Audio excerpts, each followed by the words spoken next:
Hello, my dear English learners. Welcome back to Native Flow English. I'm Sarah. If you're new, let me tell you a little secret. This channel is your everyday partner to improve your English. We upload English, learning episodes every single day to help you get better at listening, understanding, and speaking. Whether you're at the B1 level or already at C2, you're in the right place. So get comfortable, and let's begin today's journey in English. Today's topic is about making smart decisions in daily life. Let's dive into some real-life examples, stories, and lessons that will help you build your vocabulary and understand natural English. Let me tell you a story about a man named Daniel. He's a father of 2 children and works as a manager in a small company. One morning, Daniel woke up late. His alarm didn't ring because the electricity went out during the night. He looked at the clock and it was already 8:15. He was supposed to be in the office by 8:30. Now Daniel had 2 choices. He could skip breakfast and rush to the office, or he could take 5 minutes, drink some water, eat something light, and then leave. He decided to take 5 minutes for himself. He said, "If I go to work hungry and dizzy, I won't think clearly. Anyway." So he made a quick sandwich, drank a glass of water, and left. He was still late, but when he arrived, he explained the situation calmly to his boss. His boss, Mr. Edward, appreciated the honesty and said, "Next time, just give me a call if you're running late." Daniel's story teaches us something very useful. Sometimes, even when life gets stressful, making a small smart decision can change how the rest of the day goes. Another day, I was speaking with my neighbor, Mrs. Thompson. She is a retired school teacher. She told me a story about her past that I found really interesting. Back when she was younger, she had a student named Peter. Peter was always quiet, never answered questions, and often sat alone during break time. Many teachers thought he was not interested in learning. But Mrs. Thompson decided to do something different. One day, she gave Peter a special notebook and asked him to write one thing each day, anything he wanted. The next day, he came back with a short paragraph about his dog named Max. It was simple, but full of emotion. She smiled and said, "You have a gift, Peter. Keep writing." Slowly, Peter started opening up. He began participating in class, asking questions, and even helping other students. Years later, Peter became an author and wrote several books about animals and childhood. He even sent a letter to Mrs. Thompson saying, "You saw something in me no one else did."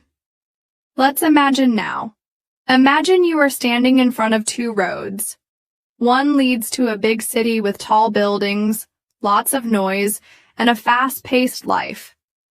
The other road leads to a small town with fresh air, friendly neighbors, and slower days. Both roads offer different things. This is the type of decision many people face. Not always with roads, but with jobs, homes, and even how we spend time. Choosing a fast-paced job may bring more money, but maybe less time with your family. Choosing a quiet life may bring more peace, but fewer opportunities for travel or promotion. There's no perfect answer, but learning how to ask the right questions helps. Questions like, will this help my family? Or will this bring me peace? Or is this good for my future? Now let me share a personal example. Last year, I had to choose whether to continue teaching full-time or start creating podcasts like this one. I love teaching, but I also love helping people learn English all around the world. At first, I was scared. What if nobody listened? What if my voice wasn't good enough? But then I thought, if I never try, I'll never know. So I started small. 1 episode a week, then 2, then every day. And now, here you are listening. And that makes me very happy. Let's talk about a man named Robert. He's a plumber. He works with pipes, fixes leaks, and makes sure people have water at home. Robert told me something very interesting. He said, "I don't just fix things. I listen to people. When I go into a house, I always greet the person, ask them about their day, and say thank you when I leave." That habit made him very popular. In the neighborhood, people trusted him. They felt safe letting him into their homes. They even recommended him to their friends. Robert once got a call from a woman named Sarah. Her sink was leaking badly, and water was everywhere. He arrived quickly, fixed the problem, and before leaving, he helped her move a heavy table too. Not because she asked, but because he saw she needed help. 2 weeks later, Sarah's husband invited Robert to fix the whole plumbing system in his new office building. That job paid 3 times more. These little things, kindness, calmness, smart choices, make a big difference in daily life. Let's imagine again. Think of yourself as a lighthouse. A lighthouse doesn't move. It just stands strong, shines light, and helps ships find their way. Even during storms, it never moves. You can be like that in life. When things get noisy or confusing, stay calm, stand firm, and show good values. People will trust you. They'll look to you for support. Being strong doesn't always mean speaking loudly. Sometimes it means listening well, staying patient, or helping quietly. That's real strength. Let me tell you about Claire and her family. Claire is a mother of 3, and she lives in a quiet neighborhood just outside the city.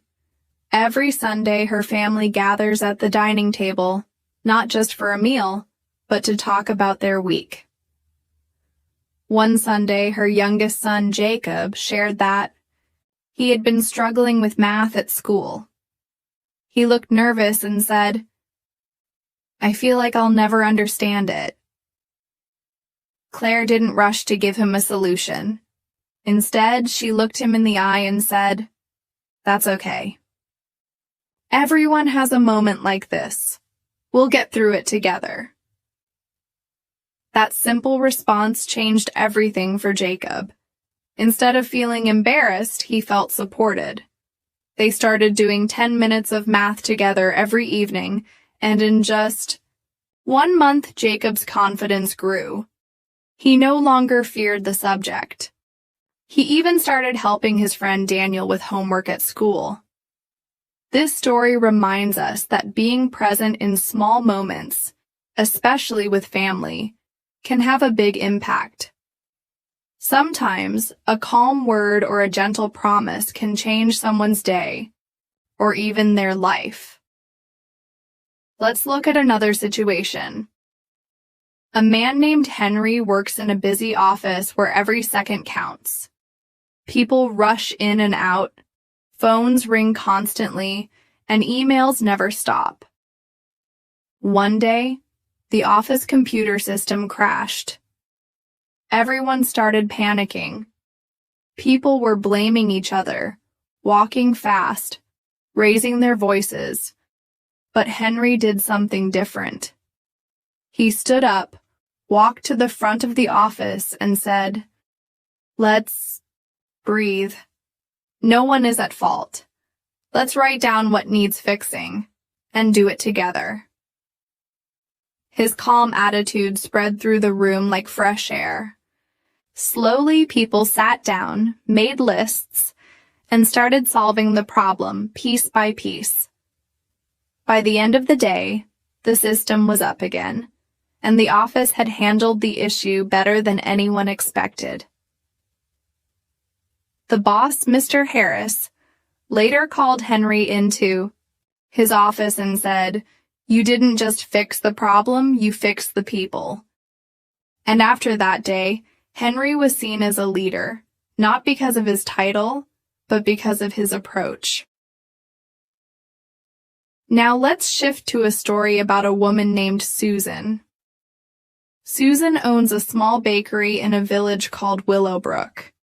Every morning at 6 a.m., she opens her shop, bakes fresh bread, and arranges everything with great care.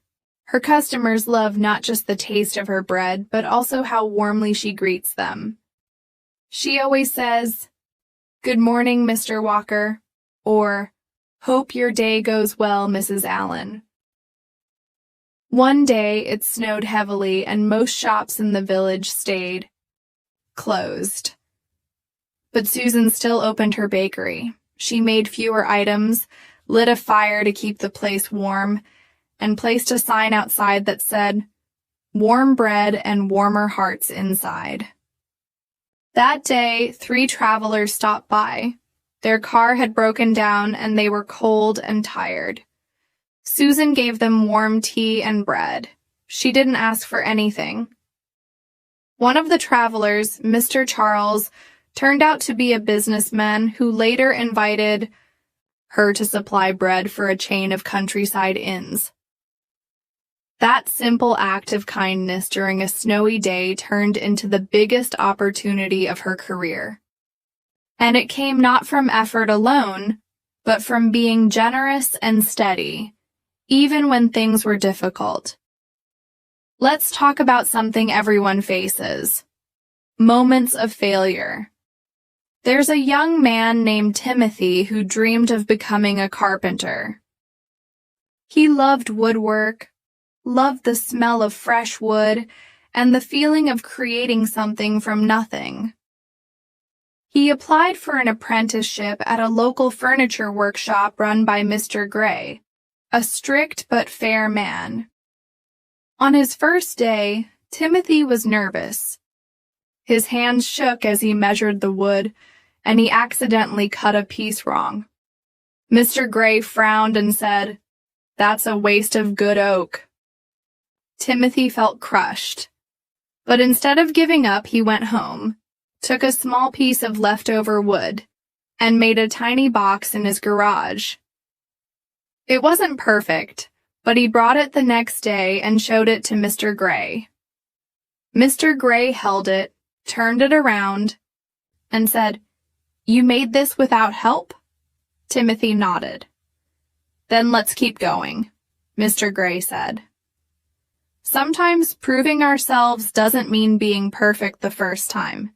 It means showing we care enough to keep going even after a mistake.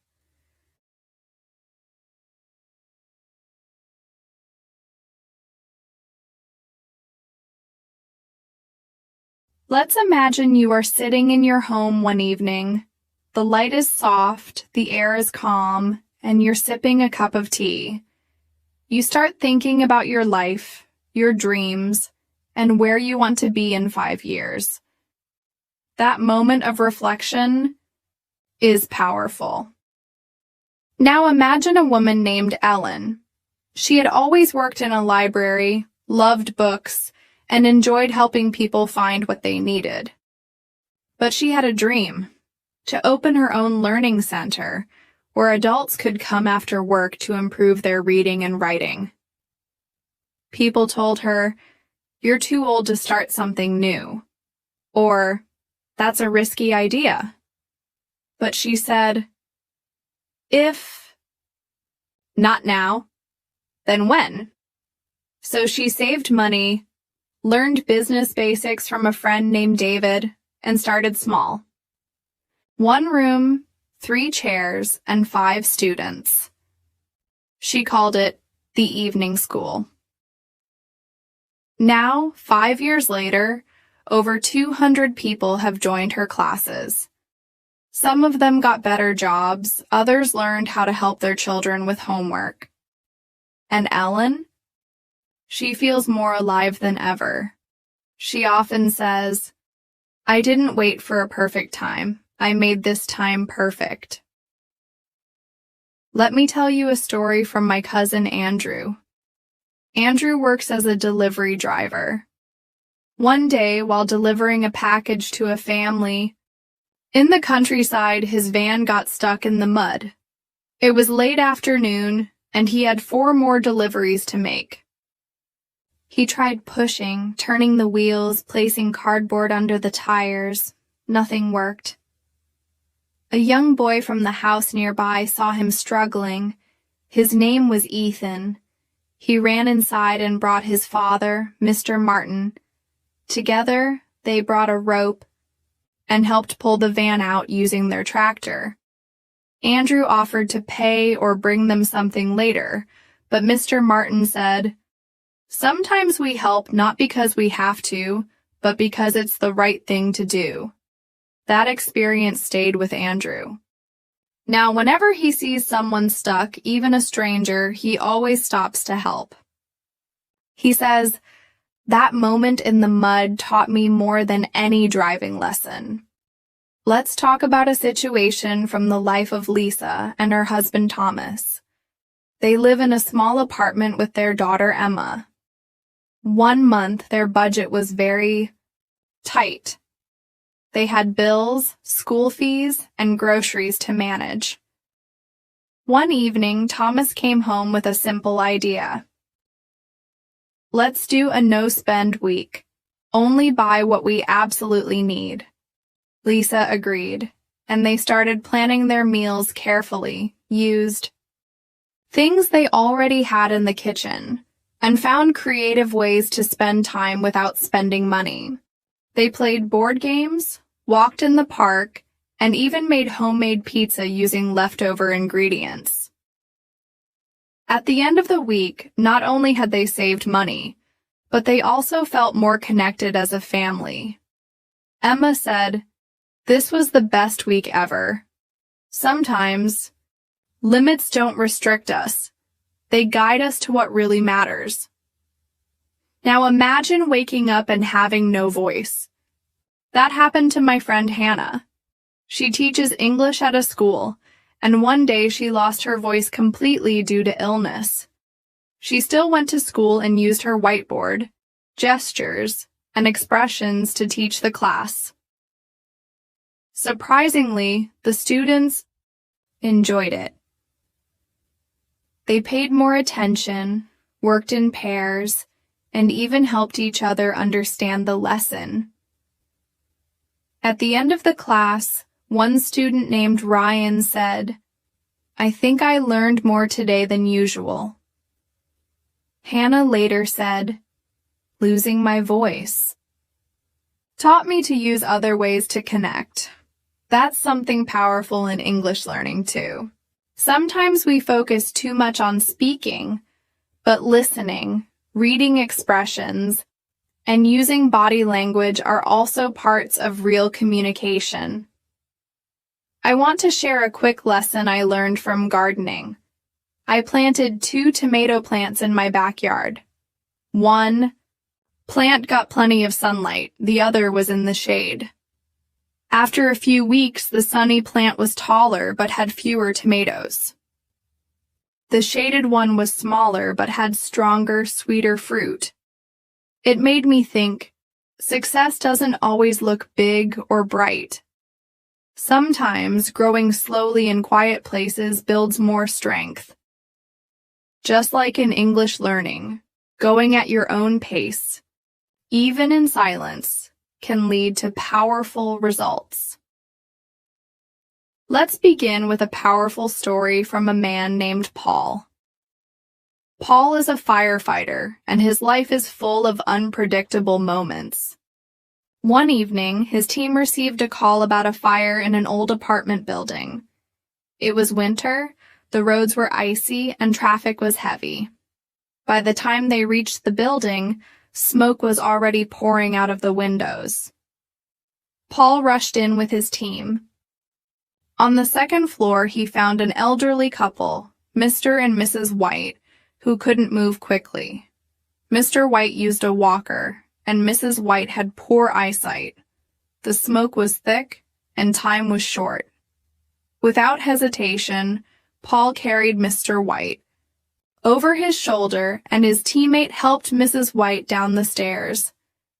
After getting everyone out safely, Paul sat in the fire truck, breathing heavily. One of his younger teammates said, "How did you stay so calm in there?" Paul replied, "It's not about fear, it's about focus. When you know what matters, everything else becomes quiet." This story teaches us something valuable, not only in emergency situations but also in language learning and life. When you focus on what matters, fear becomes smaller, and action becomes easier. Let's travel in our minds to a village called Greenfield.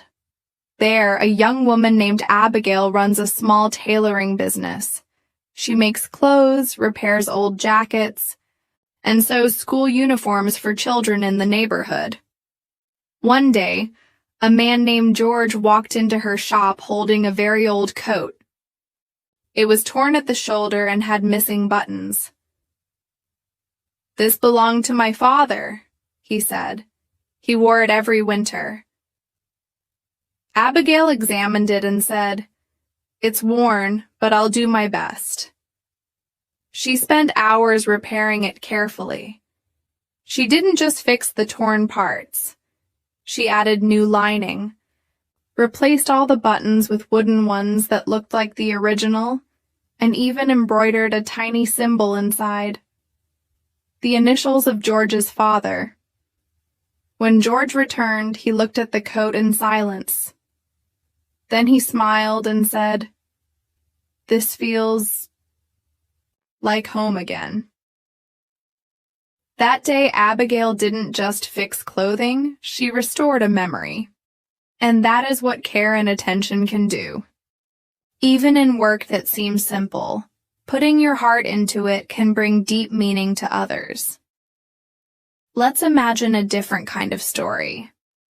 Picture a young man named Simon who lives in a busy city. Every morning he takes the same train, sits in the same seat, and watches the same view from the window. He works at a customer service office, answering calls and replying to messages. One day, Simon decided to change his routine slightly. Instead of just watching the view, he started writing short descriptions of what he saw. The river sparkled today under the early sun. Or, a child waved from the platform as the train passed. He didn't think much of it. Just a small exercise to stay creative. But one day, while waiting for the train, he dropped his notebook.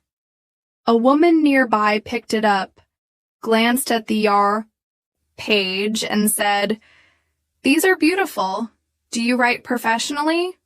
Simon laughed and said no. The woman introduced herself as Claire, a publishing assistant. "Would you be open to turning these into a small book?" she asked. 1 year later, Simon published a book called Train Window Thoughts. It became popular among people who ride public transport every day. The book reminded them to see beauty in simple things. Sometimes a small habit, a little change in routine can open doors you never expected. Let's talk about someone who made a big decision without knowing the outcome. Her name is Rachel. Rachel was working in her father's grocery store for many years. She was good at managing money, organizing stock, and helping customers. But she always had a passion for writing. At night after closing the shop, she would sit down and write stories. Short stories, life lessons, and characters inspired by people she met in the store. Her father used to say, "You're good at business, Rachel. Stick with what works." But Rachel wanted to try something different. One winter, she gave herself a challenge. Write one story every day for 30 days and share it with others. She printed them and left them on the counter in the store. At first, customers were confused, but soon people started reading them and coming back for more. A local teacher named Mr. Stewart read one and said, "Rachel, this story touched me. Can I read it to my class?" Over time, her stories spread to other towns. She later published a collection called Tales from the Market. It became a tool for teachers, parents, and English learners. Rachel didn't stop working at the store, but now she also calls herself a writer. Not because she changed jobs, but because she followed what gave her energy and peace. Let's move into a story about patience. There's a father named Anthony who was teaching his daughter Lily how to ride a bicycle. At first, Lily kept falling. She'd cry and say, "I'll never do it." But every evening, after dinner, Anthony would take her to the park. He'd hold the seat, run beside her, and say, "I believe in you." After many tries one evening, she pedaled alone for 5 seconds, then 10, then 20. That night, she ran into the house shouting, "I did it!" Anthony didn't say much. He just smiled and whispered, "I knew you could." Patience is not about waiting quietly. It's about showing up again and again, especially when someone else needs your support. Here's a story from a couple named Michael and Hannah. They had been married for 7 years and had 2 children. Michael worked long hours as a builder, and Hannah was a part-time nurse. They were both busy, tired, and sometimes forgot to take time for each other. One evening, Hannah left a small note in Michael's lunchbox. It said, "Thank you for working so hard for us." Michael found the note during his break. He didn't say anything that day, but the next morning, he wrote a message on the bathroom mirror using a whiteboard marker. "You're the reason I keep going." That became their new habit. Leaving small notes, just a few words. Over time, it made them feel closer, happier, more connected.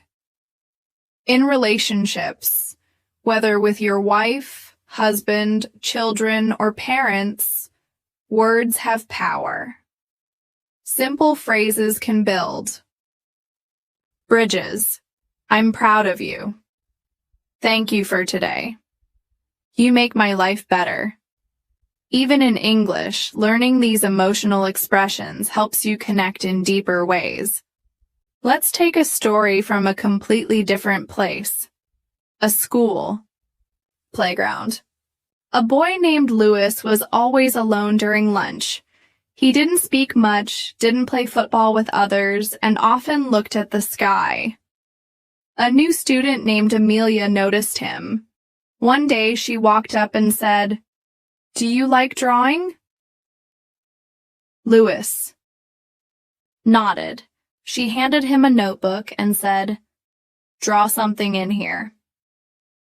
They started passing the notebook back and forth every day. No talking, just pictures. After 2 weeks, Louis finally spoke. He said, "This is the best part of my day." Amelia smiled and said, "Mine too. You see, even when words are few, connection is possible. And with English, even if you only know simple phrases, you can still build friendships. Words are not just grammar and spelling. They're bridges between hearts. Now let's travel to a town where a man named Harold owned a bicycle repair shop. Harold was quiet, worked with care, and always had oil on his hands. One summer, a boy named Jack came in with a broken bike. Harold fixed it without charging anything. Jack came back again, then again. One day he said, "Can I help you after school?" Harold nodded. Over the next few years, Jack learned not just how to fix bicycles, but also how to work with focus, stay patient, and treat people kindly.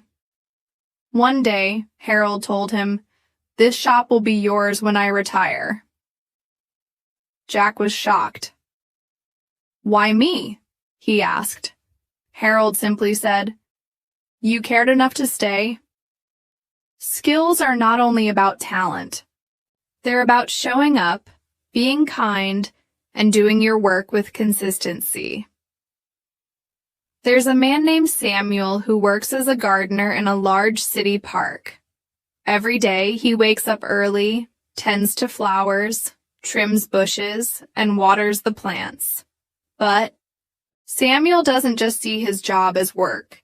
He says it's a way to bring happiness to others. One afternoon, a little girl named Mia came to the park with her mother. Mia was sad because her cat had gone missing. Samuel noticed and gave Mia a small flower he had picked. He said, "Idea, this flower is for hope. Maybe your cat will find its way back." Mia smiled for the first time that day and held the flower tightly. A week later, Mia and her mother returned to the park with the cat in their arms. They thanked Samuel warmly. That flower had been a small symbol of kindness and hope. Kindness is a universal language. Even when words fail, simple actions speak loudly. Let's imagine a story about a man named David, a chef who owns a small restaurant. He loves cooking, experimenting with flavors, and making people smile through food. One day, a customer came in who didn't speak much English. She ordered something with difficulty and looked confused. David could have just served the meal quickly, but instead, he used simple words, gestures, and drawings to explain the menu. He said, "This is chicken, this is rice, this is spicy." The customer laughed and said, "Thank you." The meal was delicious, and she came back several times after that. This teaches us the importance of patience and creativity in communication. Even when language skills are limited, kindness and effort create connection. Imagine a student named Oliver who moved to a new country for university. He was excited but also nervous because English was not his first language. During the first weeks, Oliver made mistakes in class and felt embarrassed. Instead of giving up, he joined a study group. Every day they practiced speaking, shared notes, and helped each other with homework. Oliver also started watching English shows with subtitles and listening to podcasts like this one. Slowly, his English improved. One semester, Oliver gave a presentation on environmental issues. He spoke clearly and confidently. His professor praised his hard work. Oliver's story reminds us that progress takes time and support. Using different resources and practicing regularly helps build confidence step by step. There's a woman named Julia who loves puzzles. She often spends evenings solving crossword puzzles and word games. One day, she decided to create her own crossword to challenge her friends. She included words related to English learning, vocabulary, grammar, and idioms. Her friends loved the game and started sharing it online. Soon, Julia received messages from English learners worldwide saying the puzzle helped them learn new words in a fun way. Sometimes, combining hobbies with learning can make the process more enjoyable. Creative activities like this improve vocabulary and memory. Think about a family dinner at the Johnsons' house. Mr. and Mrs. Johnson have 3 children. Every Friday night, they sit together to talk about their week. One evening, the youngest daughter, Sophie, shared that she had made a new friend at school named Emma. Mrs. Johnson asked, "What do you like about Emma?" Sophie replied, "She listens when I talk and shares her lunch with me." This small conversation opened the door for Sophie to practice speaking English naturally. The family talked about friendship, kindness, and school experiences. Sharing stories at home is a great way to practice English in a relaxed environment. Now, let's explore a story from a teacher named Mark. He teaches English to adult learners. One day, he noticed a student named Rachel struggling with pronunciation. Rachel wanted to speak clearly but was afraid of making mistakes.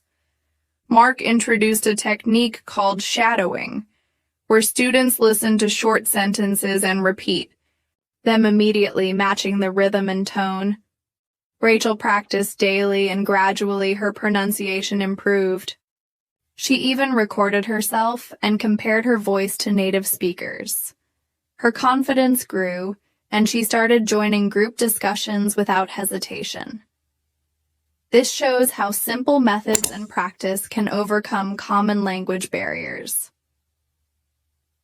Imagine a young couple, Emma and Jack, who moved to a new city for work. They didn't know anyone and were eager to make friends. They joined local clubs and community events, always ready to say hello and listen to others. One day, at a cooking class, Emma met a woman named Laura. They talked about recipes, traditions, and their favorite dishes. Through these conversations, Emma's English became more fluent, and she learned new expressions related to food and culture. Meeting new people and sharing experiences is one of the best ways to improve language skills. It makes learning meaningful and connected to life. There's a story about a man named Peter who lost his job during a company reorganization. He was worried about the future, but decided to take the opportunity to learn new skills. He enrolled in online courses about technology and communication. Peter's determination paid off.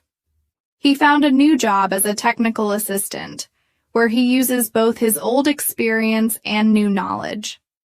His English also improved because he studied technical vocabulary and practiced writing emails professionally.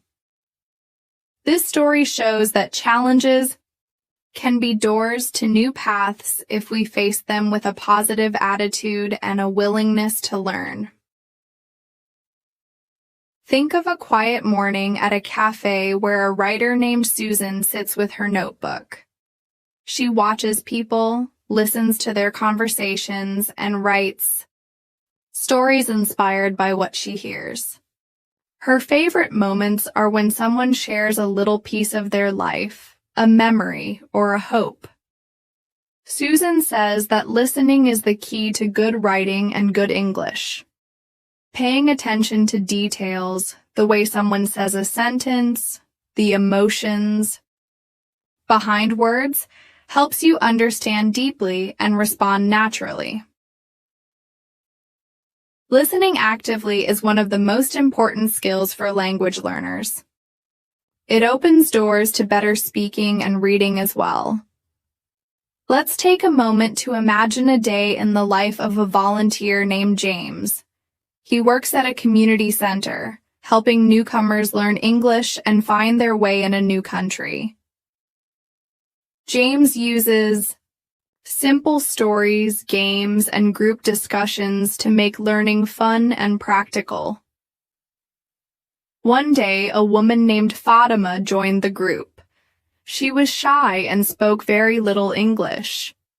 James encouraged her gently and paired her with a partner who spoke her native language but was also learning English.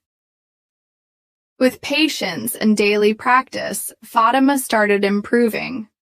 She could introduce herself, ask questions, and even tell short stories about her family. James says every learner is like a flower. They grow when they get the right care, attention, and environment. Here is a story about a man named Robert, who loves hiking. Last summer, he planned a long hike through the mountains with a group of friends. On the second day, the weather changed suddenly. Heavy rain and strong wind made the trail slippery and dangerous. Robert stayed calm. He reminded everyone to slow down, keep close, and watch their steps. They found shelter under some trees and waited until the storm passed. His calmness and clear instructions kept the group safe. After the storm, they continued their hike and reached the summit together. In life, staying calm and clear-headed during difficult times helps us and those around us stay safe and focused.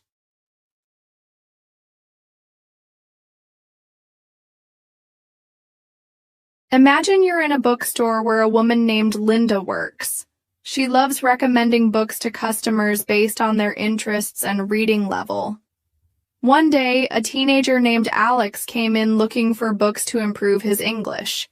Linda asked about Alex's hobbies, favorite stories, and goals. She suggested books with simple language but exciting plots, so Alex wouldn't get bored. Alex started reading, and every week he came back to talk about the books and choose new ones.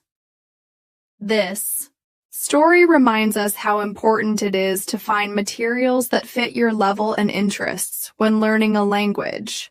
Enjoying what you study makes learning easier and faster. Let's listen to a story about a chef named Olivia, who runs a cooking class in her hometown. She noticed that many of her students came from different countries and struggled to understand English instructions. Olivia created visual guides with pictures and simple words to help everyone follow the recipes. She also encouraged students to speak English during class, even if it was just a few words. Her class became popular because it was welcoming and helpful. Students not only learned how to cook, but also practiced English in a fun environment. Creating or finding visual aids and opportunities to speak are excellent ways to improve language skills, especially when learning with others. Now think about a man named Thomas who loves music. He doesn't sing or play an instrument, but he listens carefully to lyrics and writes down new words and expressions. Thomas uses these words in daily conversations and even practices singing quietly at home. His pronunciation and rhythm improved, and he feels more comfortable speaking. Using music or poetry in language, learning connects sounds, meaning, and emotion. It can make difficult vocabulary easier to remember. There's a story about a woman named Grace who works as a receptionist in a busy hotel. She meets people from all over the world every day. To help her improve English, Grace listens carefully to guests' accents and tries to repeat their phrases. She also keeps a small notebook with new words she hears during the day and reviews them at home. Her efforts paid off. Grace now speaks confidently and even helps new staff learn English. Learning from real conversations and taking notes helps you remember new language and practice it naturally. Imagine a community garden where neighbors gather every weekend. A man named Henry organizes the group. He teaches planting, watering, and caring for plants. The garden is a place where people share stories, laughter, and sometimes language tips. One volunteer, Maria, came to the garden shy and quiet. Over time, talking about gardening helped her practice English without pressure. The garden became more than plants. It became a space for friendship and learning. Joining groups or clubs that interest you is a great way to practice English in real situations. Let's hear about a student named Kevin who struggled with writing essays. His teacher suggested reading newspapers daily and summarizing articles in his own words. At first, Kevin found it difficult. He read slowly and didn't understand every word. But he didn't give up. Day by day, he improved. Writing summaries helped him learn new vocabulary and sentence structures. Kevin's grades improved, and he felt proud of his progress. Reading. Regularly and practicing writing are key steps to mastering English at higher levels. Think about a couple, Sarah and Daniel, who decided to learn English together. They made it a daily habit to speak only English for 1 hour at home. Sometimes they made mistakes and laughed together. Other times, they helped each other with new words. This shared journey brought them closer and improved their skills faster. Practicing. With a partner, especially someone you trust, makes learning enjoyable and effective. Imagine a morning walk in the park with a woman named Laura. She listens to podcasts like this one and practices speaking by describing what she sees. The sun is bright. Children are playing. The birds are singing. This habit helps Laura think in English and build confidence in speaking naturally. Describing your surroundings aloud, even to yourself, is a simple but powerful way to improve speaking skills. Here's a story about a man named Jack who volunteered at a local library. He helped organize books, assisted visitors, and sometimes read stories to children. Through these activities, Jack learned new words and practiced polite phrases. He enjoyed helping others and felt more confident in his English. Volunteering is a practical way to learn language and give back to the community. Let's imagine a family game night at the Williams household. They play word games, tell stories, and ask each other questions in English. This fun practice helps their children learn new words and speak without fear. Making learning a game takes away pressure and encourages creativity. Imagine a man named Jonathan, who is an architect living in a bustling city. Jonathan loves designing buildings that are both beautiful and functional.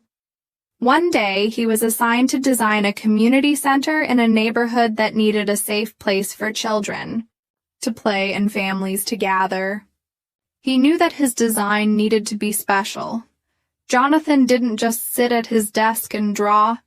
He visited the neighborhood, spoke to parents, children, and local leaders. He asked questions like, "What do you want this space to feel like?" And "How can this place help your community?" By listening carefully, Jonathan learned that the community wanted a garden, a playground, and a space for music and art classes. He designed the center with large windows to bring in sunlight and flexible rooms for different activities. When the center opened, the neighborhood felt alive. Families came together, children laughed, and artists displayed their work. Jonathan's Story teaches us that listening is not just about words. It's about understanding needs and dreams. When you listen well in English conversations, you build stronger connections and learn faster. Let's travel now to a young woman named Emily, who moved to a new country to start her job as a nurse. Emily was confident in her medical skills, but worried about communicating with patients in English. She wanted to speak clearly and kindly, but sometimes found it difficult to find the right words. Emily created a notebook where she wrote down common phrases and sentences she heard from experienced nurses. For example, she wrote phrases like, "How are you feeling today?" or "Please take a deep breath." She practiced these sentences with a colleague during breaks. One day, a patient arrived who spoke little English and was scared.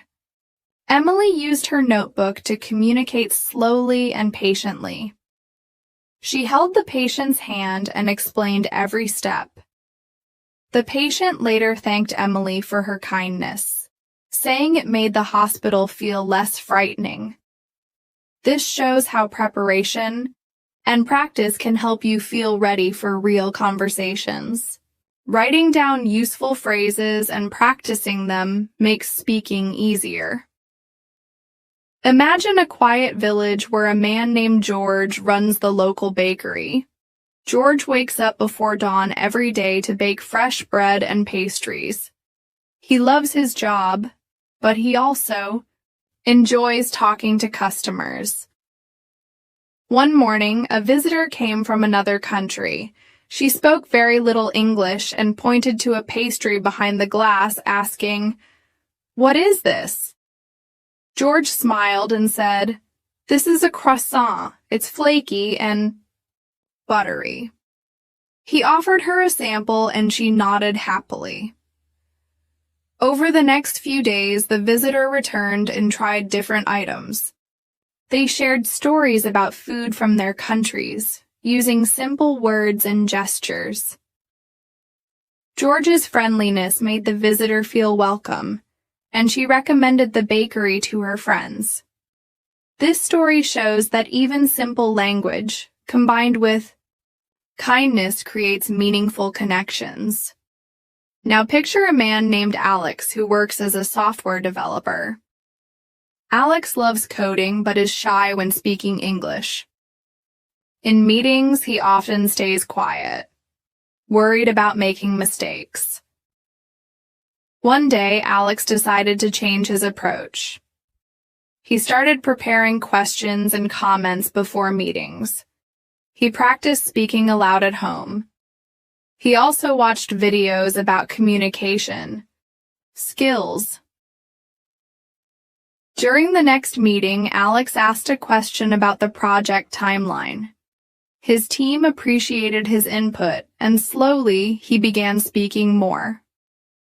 Alex realized that preparation and small steps can overcome fear. Speaking English confidently is a skill that grows with practice. There is a man named Elliot who runs a small cafe in a quiet town. Elliot is not just a cafe owner, he's a great listener. Every day, regular customers come in, sit at the counter, and share pieces of their lives with him. Some talk about work, others about family challenges, and some just want to say a friendly hello. One rainy afternoon, a woman named Clara came in looking worried. She ordered a cup of tea and sat alone. Elliot noticed her sadness and quietly brought over a warm slice of cake with a note that said, "Every storm passes." Clara smiled for the first time in days. Elliot's kindness created a space where people felt heard and cared for. His simple actions showed that understanding others doesn't always require many words. It needs genuine attention and empathy. This story reminds us that in English conversations, Listening and responding with care matters more than using complicated sentences. Sometimes a kind word or a thoughtful gesture says everything. Let's imagine a young man named Ryan who moved to a new country to study engineering.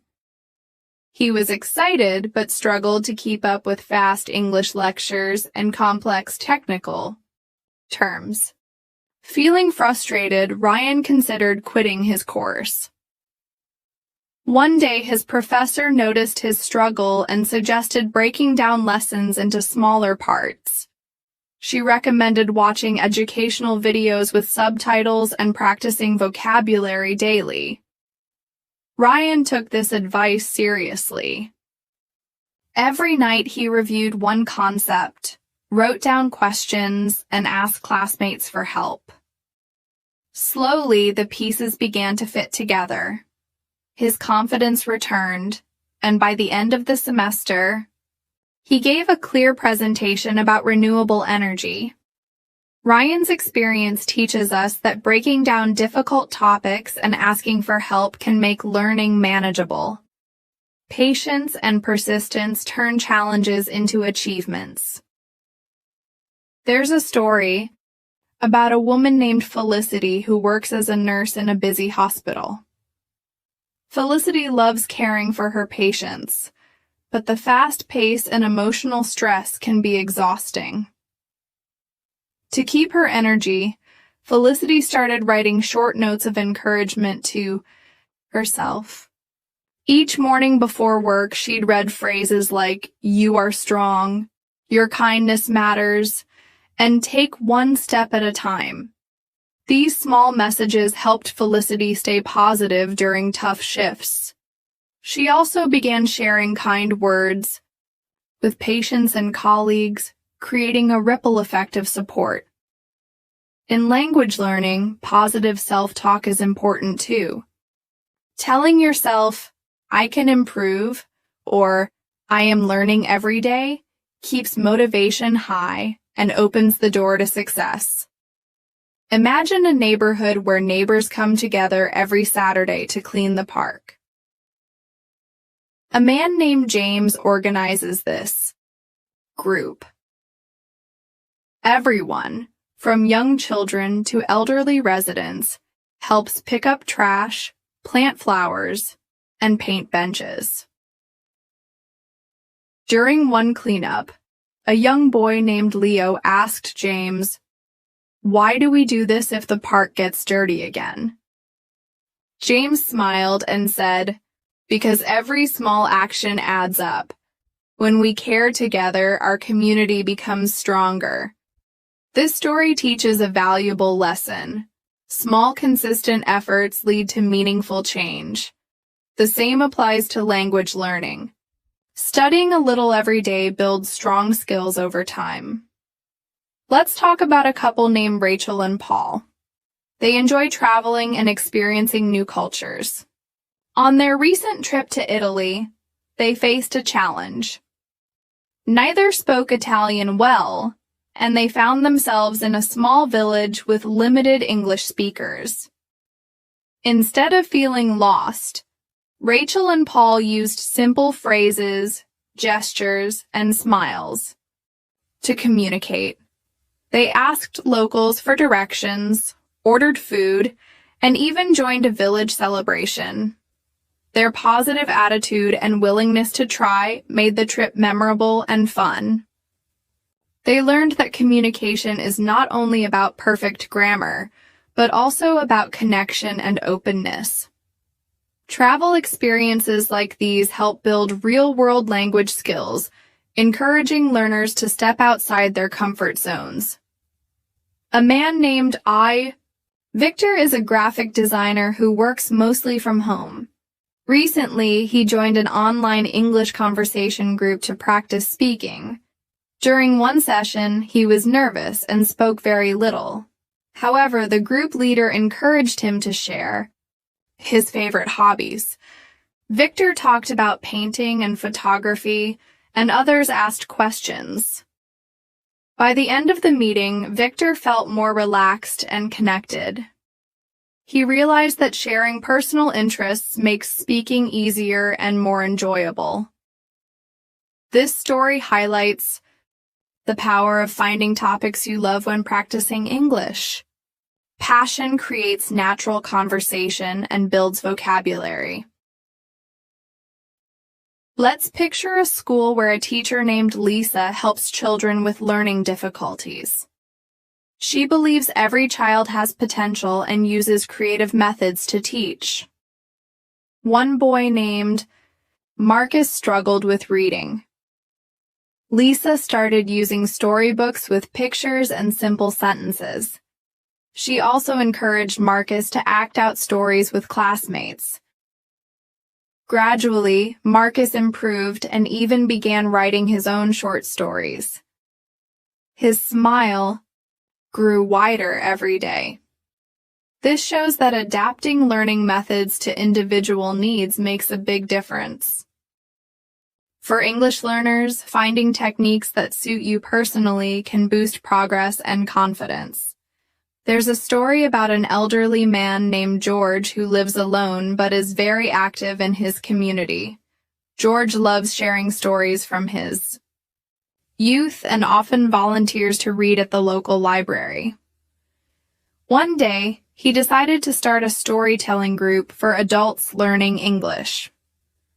He used simple language, humor, and real-life examples to make stories understandable. The group grew quickly, and many learners said that listening to George's stories helped them improve their comprehension and vocabulary. Listening to native speakers, especially those who tell stories slowly and clearly, is one of the best ways to improve English listening skills. Imagine a woman named Sophie who works in customer service. She spends most of her day on the phone with customers from different countries. Sophie noticed that some customers were frustrated because of language barriers. She decided to create a list of clear, simple phrases to use in common situations. This list helped Sophie stay calm and professional during calls, making communication smoother. Having a set of prepared phrases is useful for learners. It builds confidence and helps handle everyday situations without stress. Let's consider the story of a student named Eric who struggled with writing emails in English. His professor suggested practicing by writing daily journals. Eric began writing short entries about his day, thoughts, and plans. He used online tools to check grammar and asked friends for feedback. Over time, his writing became clearer, and he felt more confident sending emails. Writing regularly, even just a few sentences, is an excellent way to improve both vocabulary and grammar. There is a family named the Browns. Mr. and Mrs. Brown have two teenagers, Emma and James. To help their children improve English, the family started a weekly English night. On this night, they played board games, watched English shows, and spoke only English during dinner. The family noticed that Emma and James became more fluent and confident. Creating fun and immersive environments at home makes learning feel natural and enjoyable.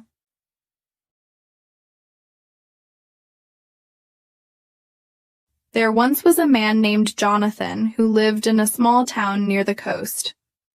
Jonathan was a lighthouse keeper, a job passed down through generations in his family. His father had been a lighthouse keeper, and now Jonathan was the guardian of the towering light that guided ships safely through rocky waters. The job was demanding, often lonely, but it was also a source of pride. Every morning, Jonathan would wake before sunrise. The first thing he did was climb the spiral staircase of the lighthouse to clean the massive glass lantern and inspect the light mechanism. The light was old but sturdy, running on a combination of electricity and a backup oil lamp. Jonathan was responsible for keeping it running no matter the weather, rain, wind, fog, or snow. One winter evening, a fierce storm rolled in from the sea. The wind howled, and the waves crashed against the cliffs with enormous force. Jonathan was alone in the lighthouse. His family was away visiting relatives. Suddenly the power went out. The electric light flickered and died. Jonathan rushed to light the oil lamp, but as he reached the top, he noticed that the glass lantern had cracked in the storm. If the light failed completely, ships would not see the dangerous rocks and might crash. Jonathan knew the consequences could be tragic. Calmly but quickly, he grabbed a thick cloth to protect his hands and climbed the tower again to remove the broken glass carefully. He used his flashlight to check for damage and found some spare glass panels stored in the lighthouse. With the storm raging outside, Jonathan carefully replaced the broken panel, then relit the oil lamp. The warm glow of the light cut through the darkness and fog, shining a steady beam over the waves. For the rest of the night, Jonathan monitored the light constantly, making sure it never went out. The next morning, as the storm cleared, a small fishing boat docked safely at the harbor. The captain came to the lighthouse to thank Jonathan personally. He said the lighthouse's light had saved his boat and crew from disaster during the storm. Jonathan's story teaches us the value of responsibility, calm thinking, and dedication. It also reminds us that sometimes we need to find solutions quickly in difficult situations. In English learning, this means staying calm when you face challenges and focusing on clear communication even if you make mistakes. Now let's travel to a busy city where a woman named Alice works as an architect. Alice has always loved designing buildings that blend modern styles with natural elements. Her office is full of sketches, models, and computer screens displaying complex blueprints. One project was especially challenging, designing a new community center for a neighborhood that had faced many hardships. The center would include a library, meeting rooms, a gym, and spaces for workshops. Alice wanted the building to feel welcoming and inspiring for people of all ages. During meetings, Alice had to explain her ideas to clients, contractors, and city officials. Some of these meetings were difficult because technical language and English jargon could be confusing. Alice knew that to succeed, she had to improve her English communication skills.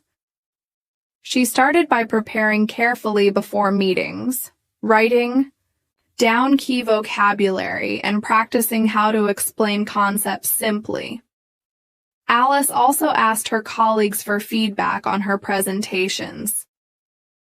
One day, during a particularly important meeting, Alice used visual aids, models, drawings, and slides to support her words.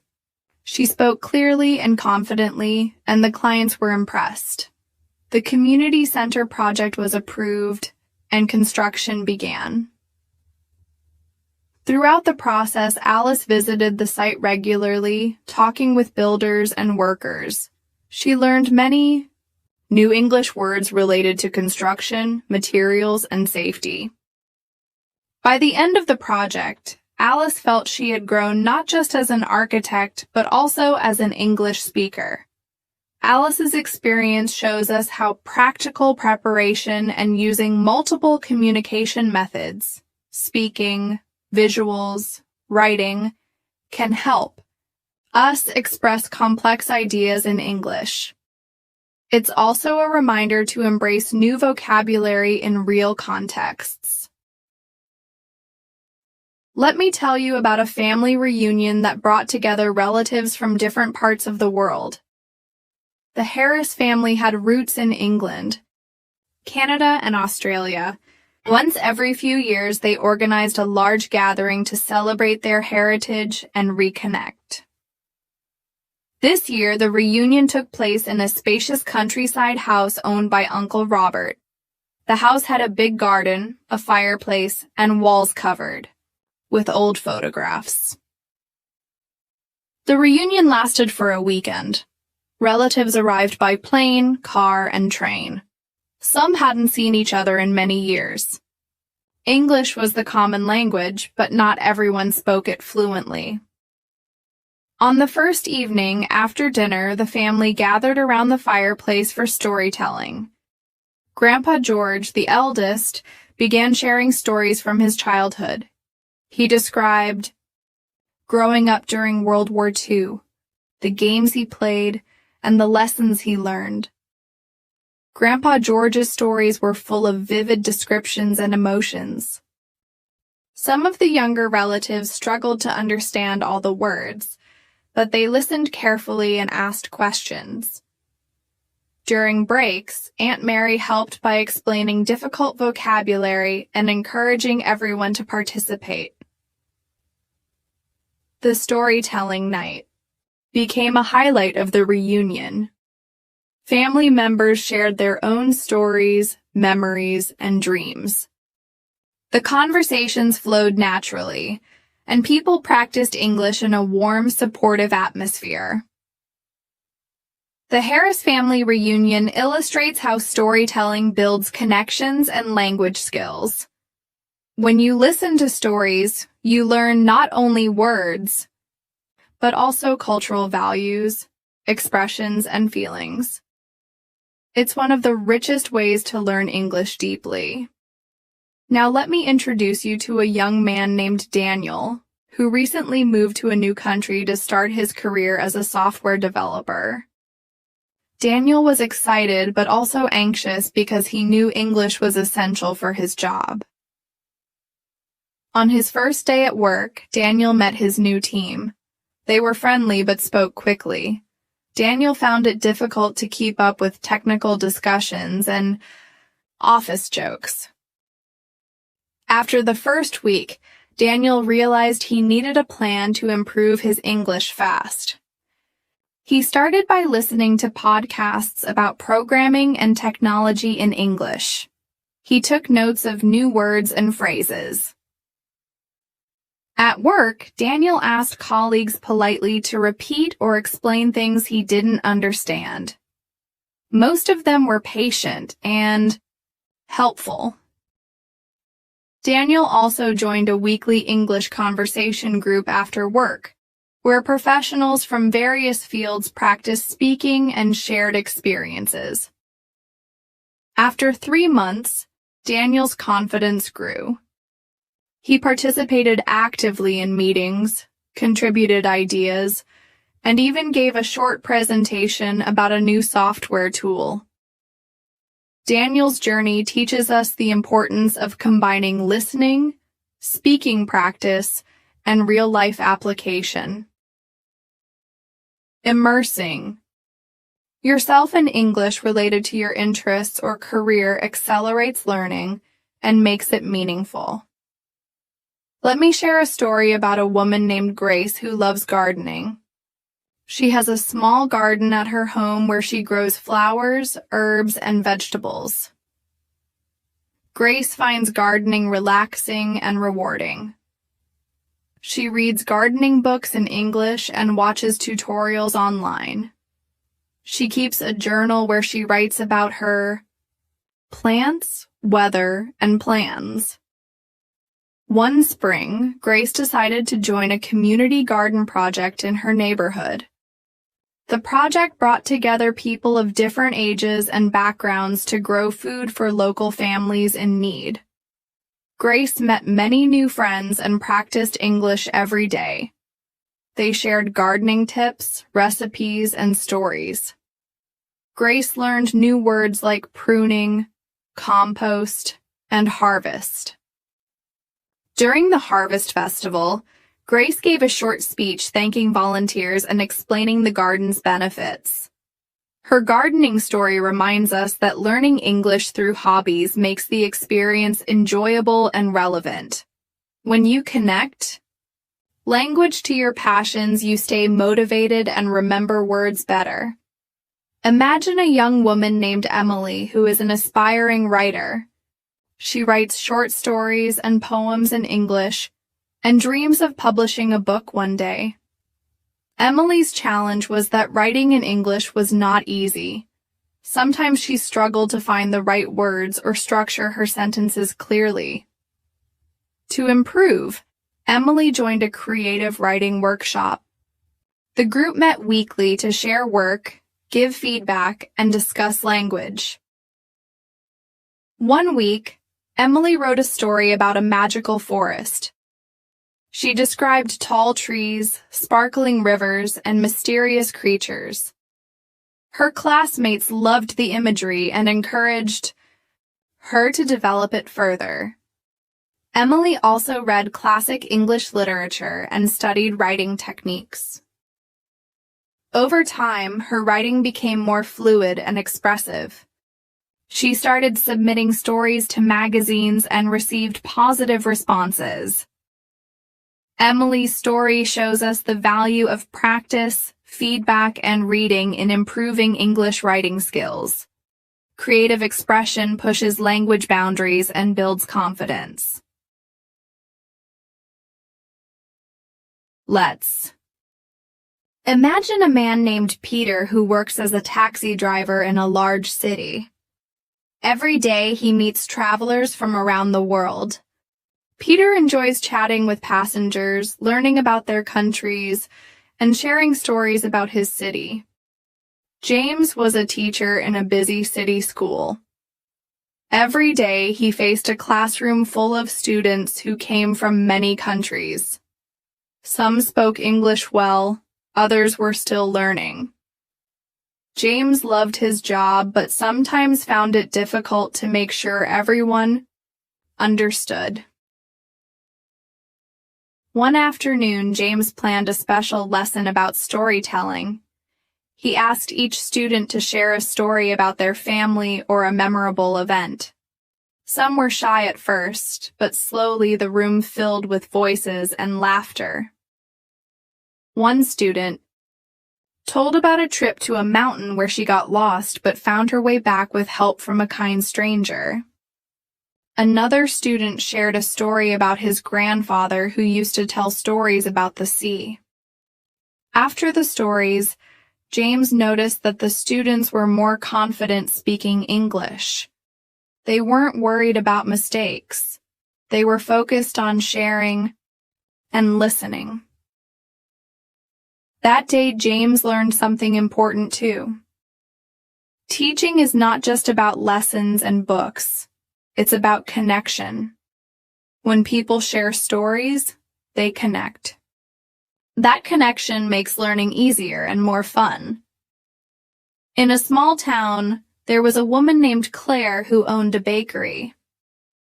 She loved to bake bread early in the morning, filling the streets with the smell of fresh pastries. Claire had a big family, and sometimes her children helped her in the shop.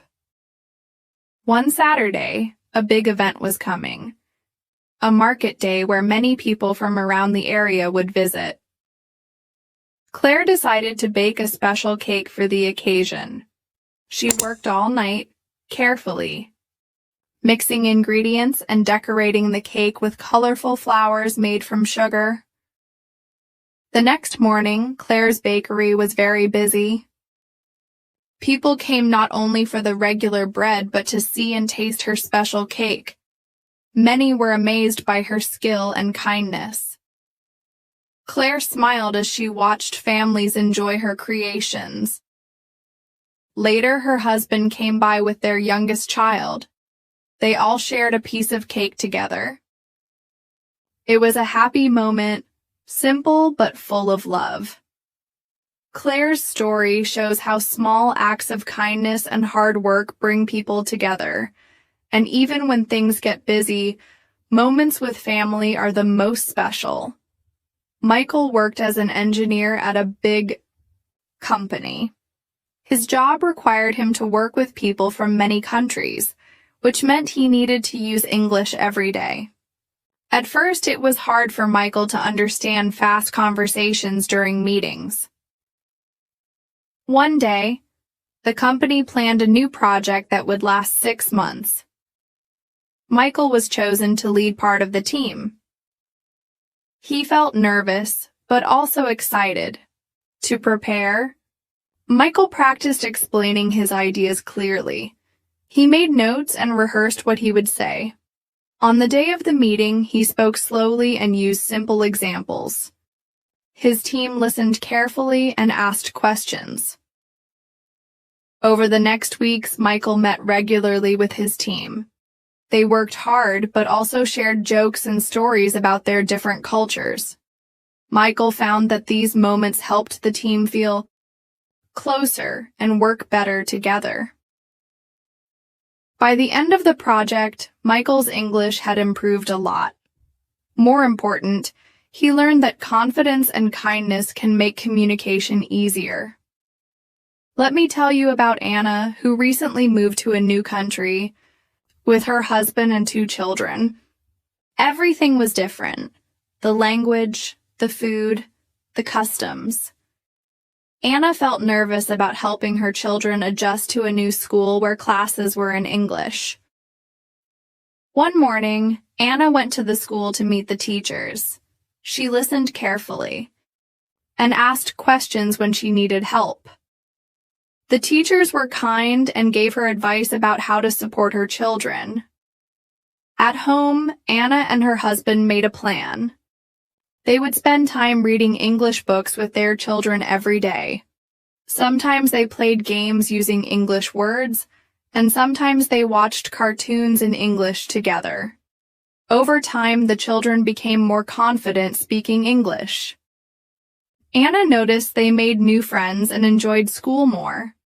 Anna's story reminds us that change can be hard, but with patience and support, it becomes easier. Learning English together as a family brings everyone closer. David loved nature and often went hiking with his friends. On one trip, they planned to climb a mountain far from the city.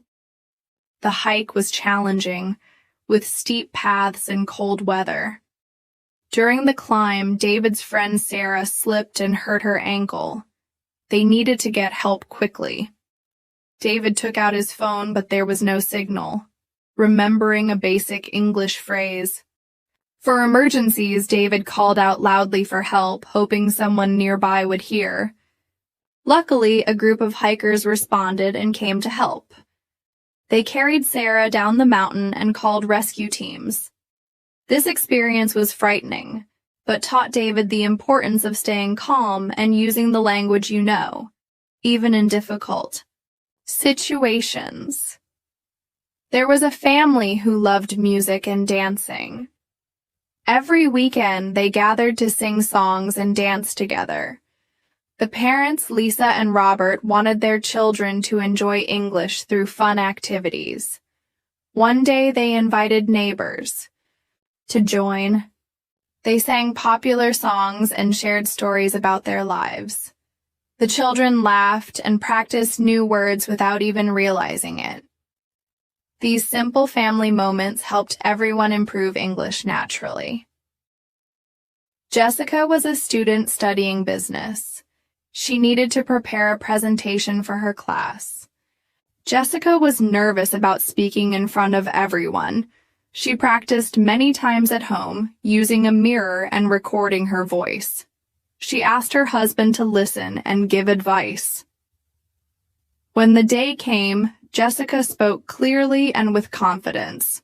Her classmates asked questions, and Jessica answered well. Her teacher praised her for her hard work. Jessica's story shows that practice and support from loved ones help overcome fears. One winter, a heavy snowstorm covered a town. Roads were closed and people stayed inside their homes. Emma, a nurse, was worried about getting to the hospital. Her husband, Paul, helped prepare warm clothes and food for her. Emma took extra care on the road, driving slowly and carefully. Work. Emma helped many patients who were sick from the cold. She worked long hours but felt proud to help. Paul stayed in touch by phone, offering encouragement. Emma's story teaches us about dedication and the support that helps us during tough times. Tom was a young man who loved photography. He traveled to many places, capturing beautiful moments with his camera. During his trips, Tom met many people and learned to communicate with them in English.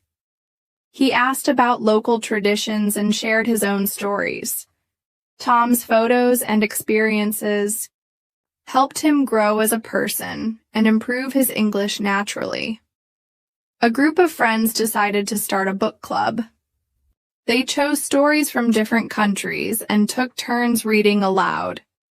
Each meeting included talking about the characters and what they learned. The club helped friends practice English together and build stronger friendships.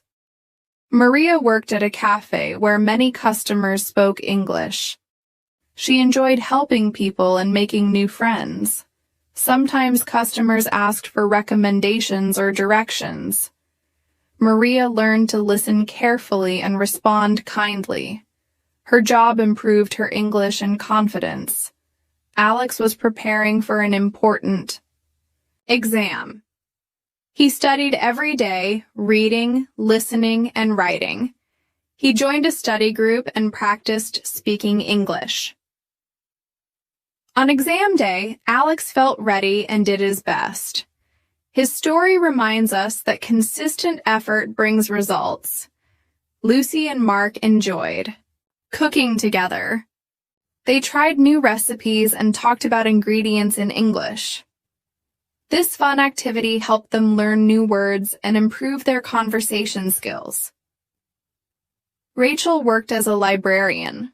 She helped visitors find books and answer questions.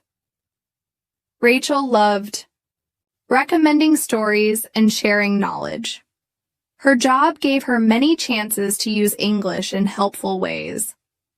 A family enjoyed playing board games in English every weekend.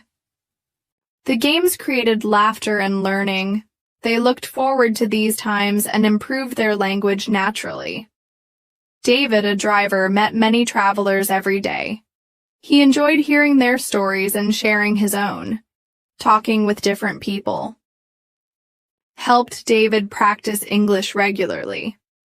Sophie started a garden and invited neighbors to help. Together they planted flowers and vegetables. Working outside and talking made English learning feel easy and fun. Anna began writing a diary in English. She wrote about her days, thoughts, and dreams. This simple habit helped Anna express herself and improve writing skills. John loved sports. He watched games in English and discussed them with friends. This made learning language interesting and connected to his passion. These stories remind us that English learning happens everywhere, in schools, homes, jobs, and hobbies. The key is to use English in daily life and enjoy the process.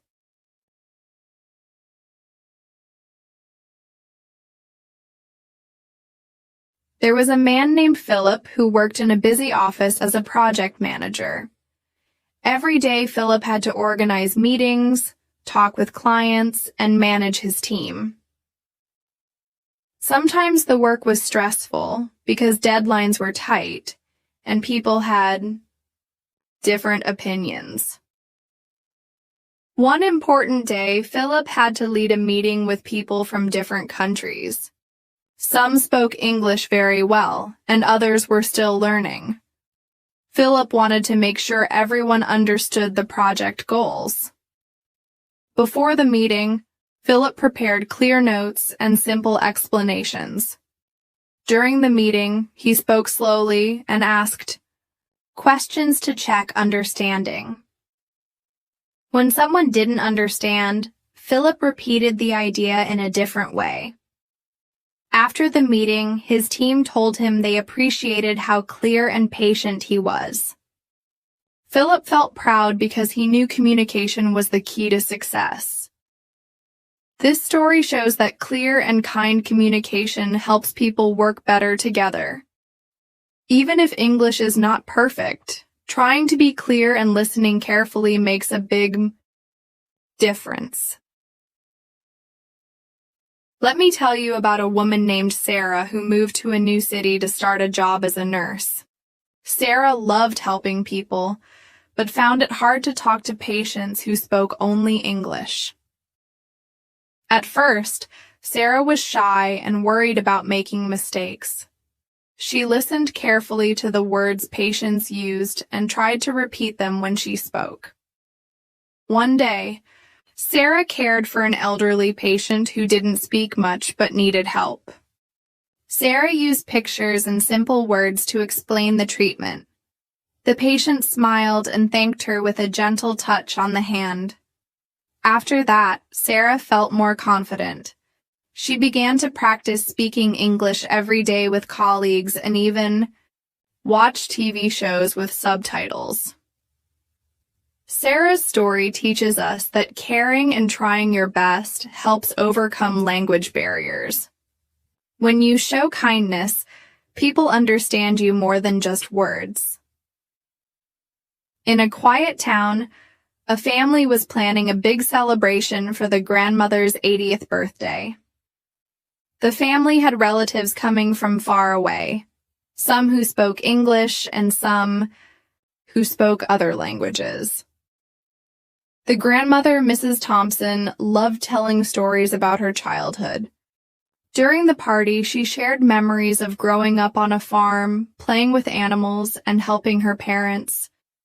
Everyone listened carefully, even those who had trouble with English. The family translated stories for each other and shared laughter. After the party, many said they felt closer and happy to learn about their family history. This family story shows how sharing memories brings people together. Even if English is not perfect, stories connect hearts and build friendships. There was a young man named Adam who loved technology. He worked as a computer programmer and often spoke English at work because his team was international.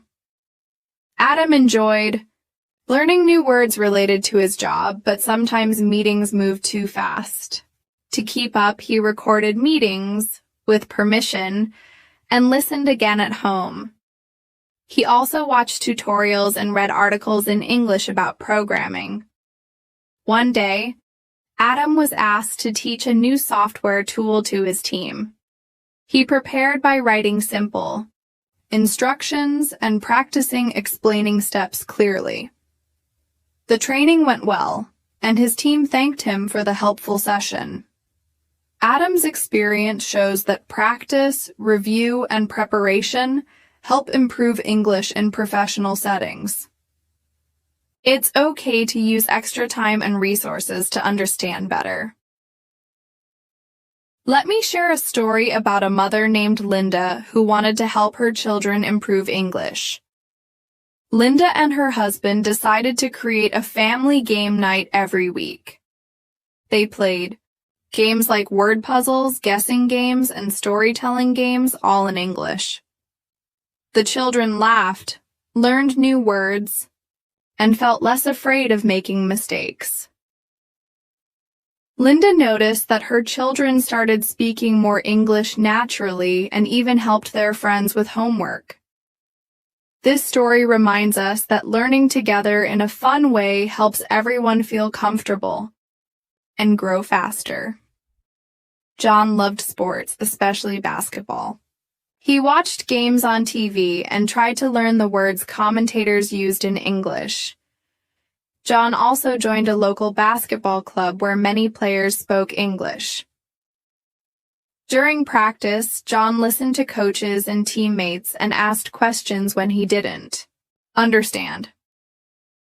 He found that playing the game and speaking English at the same time helped him improve both skills.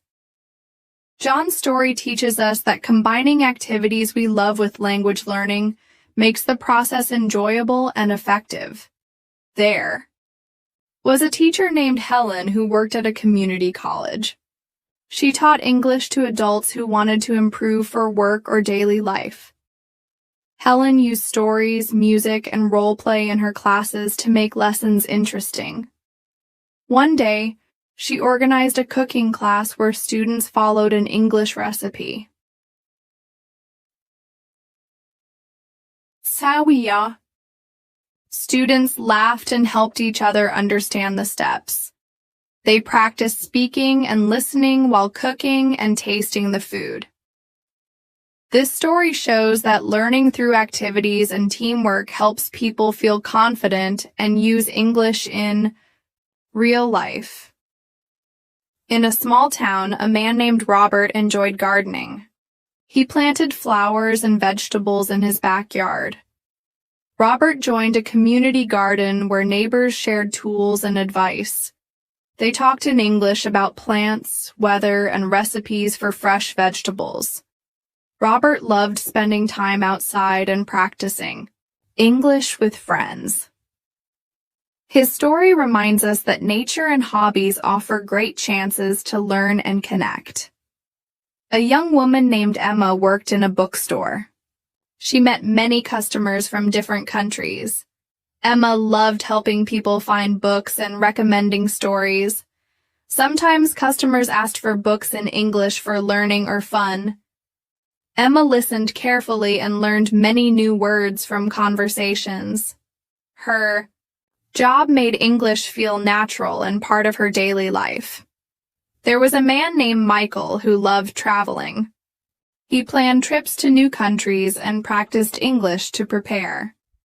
Michael used simple phrases to ask for directions, order food, and buy tickets. He found that people appreciated his effort and helped him understand. Michael's travels gave him confidence and new friends. His story reminds us that traveling with English practice is a wonderful way to learn. Let me tell you about a woman named Laura who loved to write. She kept a journal in English, writing about her thoughts, dreams, and daily life. Laura didn't worry about mistakes. She wrote freely and enjoyed expressing herself. Over time, Laura noticed her writing became clearer and easier.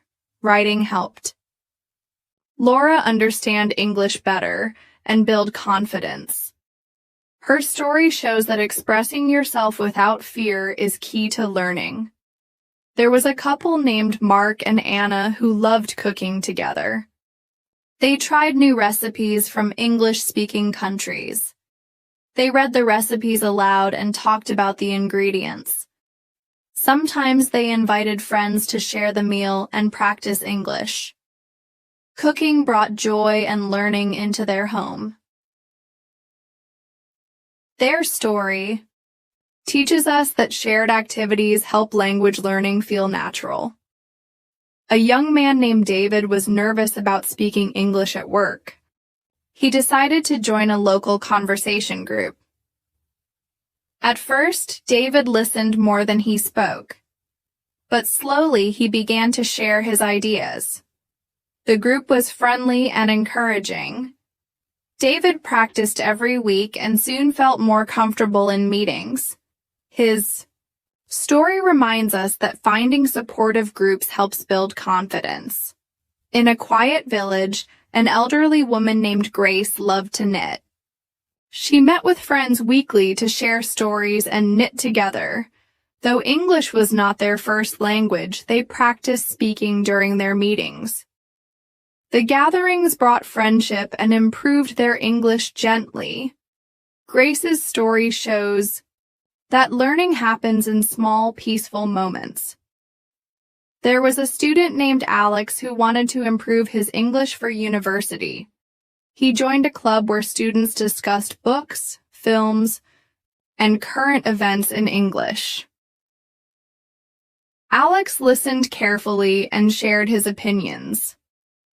The club helped him prepare for classes and feel more confident. His story teaches us that discussing ideas helps improve language skills and thinking. A family loved to watch documentaries in English every weekend. After the program, they talked about what they learned. The children asked questions and tried new words. The parents encouraged conversation and curiosity. This family found that learning together made English fun and meaningful. A young woman named Sophie worked in a cafe. She met many travelers and practiced English daily. She listened carefully and tried to use new phrases. Sophie enjoyed learning through real conversations. Her story shows that everyday life offers the best language practice. Let me tell you about a man named Jack who loved music. He listened to English songs and tried to understand the lyrics. He sang along and enjoyed the rhythm. Music made learning English exciting and helped Jack remember new words. His story reminds us that enjoying what we listen to makes learning easier. There was a couple, Emma and Paul, who loved hiking. On their walks, they talked about nature in English. They described trees, animals, and the weather. Their shared activity helped them practice English naturally. This story shows that combining movement with speaking helps learning feel good. Young woman named Maria loved art. She visited galleries and read about paintings in English. Maria joined art discussions and shared her thoughts. She found that talking about her interests helped her English grow. Maria's story teaches us that following passions makes learning meaningful. There was a man named Thomas who enjoyed cooking. He watched English cooking shows and practiced recipes. Thomas invited friends to taste his food and talk about cooking. His English improved through sharing his hobby. Thomas's story shows how hobbies bring language to life. A family played board games in English every Sunday evening. They laughed and learned new words.